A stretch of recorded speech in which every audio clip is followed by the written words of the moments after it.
अब दोस्तों यहाँ से हो गई है पूरी पूरी चढ़ाई शुरू और नीचे जो आपको छोटी सी एक नदी दिख रही है, ये नदी है मंदाकिनी नदी। अभी मैं आपको इसके पास जाकर दिखाऊंगा, क्लोज जाकर दिखाऊंगा ये कितनी बड़ी नदी है। और जब दोस्तों ये अपना उफान ले लेती है तो सारी चीज़ों को ध्वस्त कर देती है। तो अभी हम पहुंच गए हैं रामबाड़ा, और रामबाड़ा दोस्तों गौरीकुंड से लगभग 12 या 14 किलोमीटर इतना ही होगा। और यहाँ से दोस्तों पूरी चढ़ाई लग जाती है। और यहाँ पे अब जो यात्री लोग आते हैं, ऑक्सीजन की थोड़ी कमी रहती है तो चलने में काफ़ी सारी दिक्कतों का सामना करना पड़ता है। और दोस्तों अब मुझे भी बिल्कुल थकावट सी हो रही है, क्योंकि चढ़ाई चढ़ते चढ़ते दोस्तों देख सकते हैं आप। सबसे पहले रामबाड़ा का व्यू देख लीजिए, क्या शानदार व्यू है। और पहले कहते हैं कि यहाँ पे रामबाड़ा में बहुत बड़ा मार्केट था, लेकिन ये जब 2013-14 में आपदा आई तो ये पूरा इसने बराबर कर दिया है। तो यहाँ पे एक छोटे छोटे पुल बने हुए हैं। और रामबाड़ा से दोस्तों दो रास्ते हैं, आपको ये ऊपर चढ़ाई पे मिल जाते हैं, लेकिन एक नीचे वाला रास्ता है। तो हमने डिसाइड किया कि शॉर्ट वाला रास्ते से हम आगे बढ़ेंगे। और इस पुल के नीचे से जो नदी दिख रही है दोस्तों, यही मंदाकिनी नदी है। ये काफ़ी छोटी नदी है, लेकिन दोस्तों ये समय समय पे अपना आकार बदलती रहती है, काफ़ी बड़ी नदी बन जाती है। तो देख सकते हैं लोग यहाँ पे सेल्फी सुल्फी लेते हैं, और काफ़ी सुंदर नज़ारा दोस्तों यहाँ पे आपको देखने को मिल जाएगा। अब दोस्तों लगभग हमने सारी चढ़ाई क्रॉस कर दी है, और फाइनल हम पहुँच जाते हैं घोड़ा पड़ाव। घोड़ा पड़ाव जब आप पहुँचते हैं, एक घोड़ा पड़ाव आपको मिलता है गौरीकुंड, और दूसरा घोड़ा पड़ाव मिलता है आपको केदारनाथ। तो जो घोड़े से आते हैं वो उन लोगों को यहीं पे छोड़ते हैं घोड़ा पड़ाव में। यहाँ से घोड़ा आगे नहीं जा सकता है, यहाँ से आपको 2.5 किलोमीटर पैदल चलना होता है। तो चलिए हम तो पैदल ही आ रहे हैं। पैदल चलते चलते दोस्तों मंदिर के यहाँ से देखिएगा कि क्या शानदार व्यूज आपको देखने को मिलेगा। तो गाइज देख सकते हैं अब यहाँ से आपको दिखने वाली है केदारनाथ की असली सुंदरता। तो बने रहें आप भी इस वीडियोज में, केदारनाथ का आनंद ले लीजिए कि किस तरीके से कितना सुंदर वातावरण है। और यहाँ का जो मौसम है दोस्तों बदलता रहता है, पता ही नहीं चलता है कब धूप लग रही है, कब बिल्कुल बादल से छा गए हैं, कोहरा छा गए हैं, और कब बारिश पड़ जाए।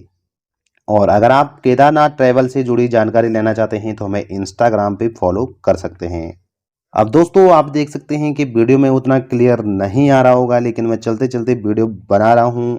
लेकिन दोस्तों केदारनाथ की सुंदरता का कोई जवाब नहीं। जैसे ही आप बिल्कुल टॉप में पहुँच जाते हैं तो हेली बिल्कुल आपके ऊपर सर से के पास ही दिखता है, क्योंकि हम बिल्कुल टॉप में आ चुके हैं। तो यहाँ पे हेली का देख सकते हैं मिनटों में चलते रहते हैं। तो अगर आपको हेली का सफ़र करना है तो ये भी मैं अभी वीडियो के लास्ट में बताऊंगा कि कितने का टिकट लगता है और किस तरीके से आपको बुक करना होता है। अब फाइनल हम पहुंच गए हैं केदारनाथ के बहुत ज़्यादा करीब। और दोस्तों इन भाइयों के लिए एक लाइक ज़रूर करिएगा।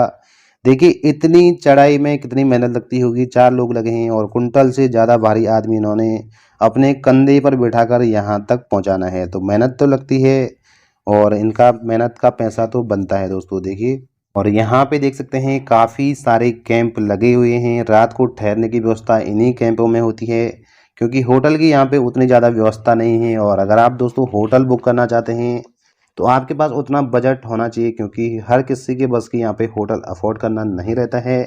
क्योंकि जो होटल का चार्ज होता है बहुत ही ज़्यादा महंगा होता है। क्योंकि दोस्तों यहाँ पे महंगाई इसलिए भी है कि यहाँ पे देख सकते हैं इतनी दूर घोड़ा सामान लेके आता है, और घोड़े वाले का रेट भी काफ़ी ऊपर रहता है। अब एक सीन यहाँ पे दिखाता हूँ दोस्तों, देख सकते हैं यहाँ पे मशीन लगी हुई है, एंड और भी ट्रक, आपको ट्रैक्टर, सारी चीज़ें यहाँ पे मिल जाएगी। लेकिन एक चीज़ है कि रोड यहाँ पे नहीं है। अब रोड यहाँ पे नहीं है तो मशीनें, ट्रक वगैरह क्या कैसे आते हैं, कमेंट सेक्शन में ज़रूर बताएं। जैसे ही दोस्तों आप मंदिर के और पास पहुँचते हैं तो आपको एक अलग ही सुकून शांति फील होगी। ये जो केदारनाथ गए होंगे, जिन्होंने यात्रा करी हुई, उनको पता है कि जैसे ही मंदिर के पास पहुंचते हैं, कितनी भी थकावट हो, मंदिर के पास पहुंचते पहुंचते बिल्कुल थकावट आपकी गायब हो जाएगी। और देखिए दोस्तों नज़ारा का आनंद ले लीजिए। अब फाइनल दोस्तों हम पहुंच गए हैं केदारनाथ हेलीपैड, और देख सकते हैं कितना सुंदर व्यू। और यहाँ पे हेली दोस्तों मिनटों में आते हैं जाते हैं। और एक चीज़ की, अगर आपको टिकट बुक करना है तो आपको 1 महीना पहले बुक करना होगा। अगर आप तुरंत तुरंत टिकट चाहते हैं तो दोस्तों ये महंगा मिलेगा, और कोई गारंटी नहीं है कि आपका टिकट बुक होगा ही होगा, क्योंकि यात्रियों की बहुत भीड़ रहती है और लोग महीना पहले ही टिकट बुक कर लेते हैं। तो अगर आप सोच रहे हैं कि हेलिस से यात्रा की जाए तो आपको टिकट 1 महीना पहले बुक कर लेना है। अब यहाँ से दोस्तों आपको दुकानें मिलनी शुरू हो जाती है। यहाँ से प्रसाद की दुकानें लाइन पे लगी हुई है। अगर आप भोलेनाथ के प्रति जो भी श्रद्धा आपकी है, प्रसाद रखना है तो यहाँ से आप प्रसाद ले सकते हैं और भोलेनाथ को अर्पित कर सकते हैं। और यहाँ पे हमें मिलता है एक मंदाकिनी सरस्वती नदी का बोर्ड, और यहाँ से नज़र अगर आप आगे देखेंगे तो यहाँ पे एक बहुत बड़ा ओम बना हुआ है।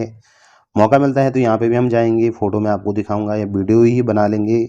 काफ़ी बड़ा ओम बना हुआ है जो कि जिसको देख के आपको काफ़ी कूल में फील होगा।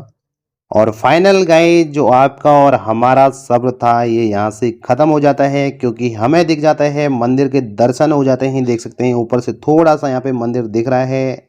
तो हर हर महादेव कमेंट्स में ज़रूर लिखिएगा। और दोस्तों जो आपको लेफ्ट साइड में एक टीन सेट का दिख रहा होगा, यहाँ पे दोस्तों आप दर्शन के लिए लाइन लगते हैं, यहीं से बहुत सारी लंबी लाइन लग जाती है। और यहाँ पे ऊपर आपको दिख रहा होगा जूता चप्पल काउंटर, तो यहाँ पे आप अपने जूते चप्पल रख सकते हैं, क्योंकि जूते चप्पल में आप दर्शन नहीं कर सकते हैं। तो यहाँ पे आप सेफ्टी के साथ अपने जूते चप्पलों को रख सकते हैं। और इसके बाद आगे बढ़ेंगे तो दोस्तों यहाँ पे देख सकते हैं पूरा व्यू, देखिए चारों तरफ का बिल्कुल कोहरा सा छाया हुआ है और अभी धूप खिली हुई थी।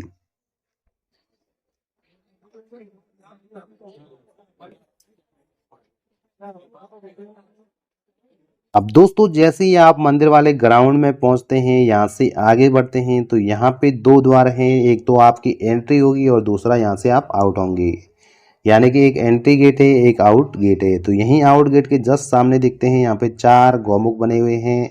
और यहाँ पे दोस्तों श्रद्धालु जो भी आते हैं, यात्री आते हैं, ये बड़े बड़े डिब्बे लेके आते हैं, इसमें जल भर के ले जाते हैं।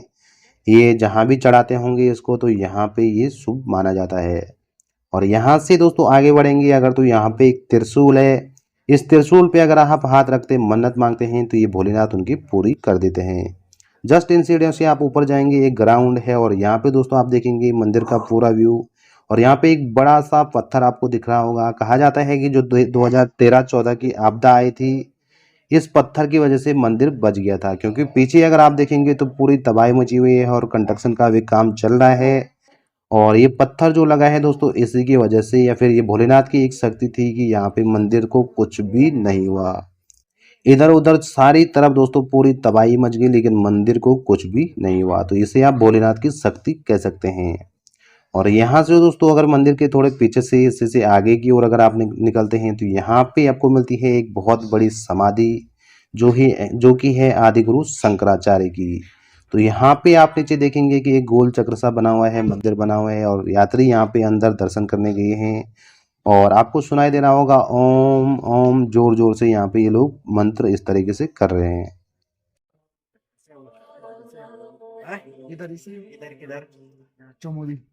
अब दोस्तों फाइनल हम मंदिर के दर्शन करके आ जाते हैं नीचे को, और यहाँ पे एक छोटा सा पुल, और यहाँ पे आती है इसी के जस्ट नीचे से मंदाकिनी नदी। और सबसे पहले आप यहाँ का व्यू देख लीजिए कितना सुंदर। और यहाँ से अगर आप एक नज़र ऊपर देखेंगे, ये मैं आपको बताना भूल गया हूँ, यहाँ पे है एक भैरव मंदिर, और यहाँ भी यात्री आते हैं तो भैरव मंदिर के दर्शन करके भी आते हैं। तो ऊपर जैसे ही आप चढ़ेंगे तो काफ़ी शानदार व्यू, चारों तरफ देखेंगे तो काफ़ी कूल कूल आपको वातावरण यहाँ का दिख जाएगा। अब दोस्तों पूरी रात हो गई है और यहाँ पे कुछ लोग हैं जिन्होंने आग जलाई है, क्योंकि ठंड काफ़ी ज़्यादा, और आग जलाई हुई तो है यहाँ पे, और थोड़ा सा आग का सहारा लेते हुए देख सकते हैं। इस तरीके से दोस्तों केदारनाथ में अगर सितंबर अक्टूबर के टाइम पे आप आते हैं तो आपको ज़रूर से जैकेट वगैरह, ग्लव्स, टोपी, ये सारी चीज़ें पहन के आनी चाहिए। अगर छोटे बच्चे आपके साथ हैं तो दोस्तों काफ़ी दिक्कत होती है, क्योंकि ठंड यहाँ पे कुछ बहुत ही ज़्यादा। अब दोस्तों हो गई है मॉर्निंग, और अब देख सकते हैं कि कल बिल्कुल थोड़ा सा कोहरा छाया हुआ था, और अभी देख सकते हैं पूरी बर्फ़ हो गई है। और जैसे ही बर्फ़ हो जाती है दोस्तों बिल्कुल कड़ाके की ठंड, ठंड का बिल्कुल कोई जवाब नहीं। इसीलिए कहा जाता है कि हिमालय की गोद में बसा हुआ है केदारनाथ मंदिर, और इसकी सुंदरता का कोई जवाब नहीं। तो देखिएगा दोस्तों, और यही कारण है कि दोस्तों यहाँ पे मौसम का कुछ पता नहीं, इसे आप भोलेनाथ की शक्ति कह सकते हैं कि बिल्कुल अभी धूप लगी रहेगी, अभी बादल छाएंगे, और तभी दोस्तों बारिश हो जाएगी, और उसी टाइम बर्फ पड़ जाएगी, उसके बाद फिर से धूप खिल जाएगी। तो यही है केदारनाथ की असली सच्चाई। अब दोस्तों हो गई है सुबह मॉर्निंग, और कड़ाके की ठंड में आप चारों तरफ देखेंगे तो बर्फ से गिरे हुए पहाड़ और रास्ते भी बिल्कुल बर्फ से जाम हो गए हैं। ये क्लिप देख लीजिएगा, ये है सितंबर अक्टूबर का, और इसमें दोस्तों देख सकते हैं कि सारे लोग लगभग लगभग यहाँ से घर की ओर निकल गए हैं, क्योंकि 6 महीने केदारनाथ भगवान की पूजा होती है केदारनाथ मंदिर में, और 6 महीने इनकी डोली होती है ऊखी मठ में। तो कल यहाँ से दोस्तों डोली फिर से ऊखीमठ ले जाई जाएगी। तो एक क्लिप में यहाँ पे ऐड कर दूंगा, जो यहाँ से जब कपाट बंद होते हैं तो किस तरीके से डोली ले जाई जाती है, तो इसको भी देखिएगा।